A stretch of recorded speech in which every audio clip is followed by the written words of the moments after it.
Right. Okay, so I've been trying to figure out the best way to explain why I decided to take on my studies in counseling and psychotherapy. Um, I'll try and compress. It's a very long story, but to just kind of give a more concise explanation, it was purely because I felt like the qualification that I have already. So I've got a Bachelor of Creative Arts. So obviously doing like drama, doing a lot of sort of performance-based theater stuff. And just through my journey since finishing in 2012, I noticed when I was sort of working professionally, working with different schools, doing workshops, I kind of realized that there was just a missing key. And when you go to drama school and you learn the different sort of like techniques, the different methodologies, you're 100% exposed to behavioral science, I guess, or the study of human behavior. And I think I just wanted to kind of extend on that knowledge to get a further understanding of like, well, what actually makes us tick as humans? Like, where do our emotions come from? How do we regulate our emotions? What happens when emotions get completely disorganized? And so that became a massive focus for me once I left drama school. I continued to train, continued to study, attended a few other acting schools. I did a short course at the Victorian College of the Arts. It was a very short course. It was like an 8-week program.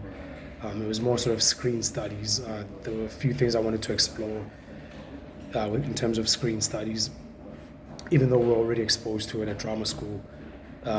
Obviously the work there is more focused on being a theater practitioner. And so I went on to further my studies, and as I'm gathering experiences, I noticed okay, there's something missing here. And I kind of found, as I'm doing my research, right, especially focusing more on expressive arts and play therapy, I realized that there was just a certain field that we didn't really quite touch on at drama school. Yeah, I'll call it field for now. I'm not quite sure how to define it, but yeah, in the most simplest term, it's me trying to figure out what actually makes us tick as humans and discovering, emotions and how to handle emotions, how to better handle emotions.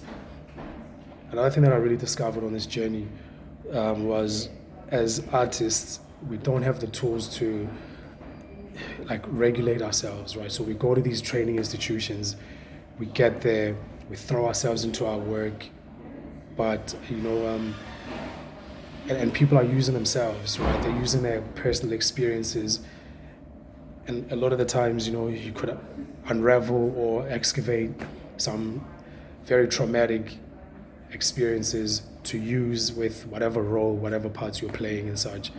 And I've kind of noticed a few times, I mean, even personally, I've got my own experience with it, but I've also noticed some of my other, castmates that were really using some really deep emotion that, stuff that they've brought out from their childhoods and such.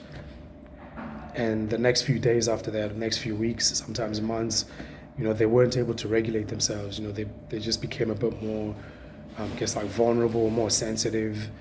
To a point where I've seen artists get disorientated mentally, and I guess it's a thing that we see a lot with super successful actors in whether it's Hollywood, whatever industry, huge sort of mental issues that happen, and that was part of the reason why I decided to take on this study, just so I could understand better, if we're going to use ourselves and use our experiences to create this thought-provoking art, this moving art, how do we take care of ourselves during that process? How do we make sure that we take care of ourselves?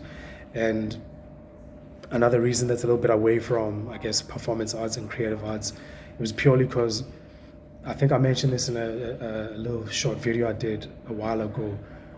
I was sort of finding myself in the company of people that are, very skilled and talented at what they do. And, I was getting a lot from them. And so I figured I wanted to make a contribution as well. I don't want to be. I'm not the type of person who likes just taking stuff, whether it's information or opportunities, kind of just taking and not having anything to give as well. So that was part of my just personal growth, to be able to impart something as well that's substantial, that could help someone on their journey, just as much as I was impacted by some of the information I was exposed to. But okay, anyway, I'm about to head into our assessment, so I'll pick this up again at a later time. Peace.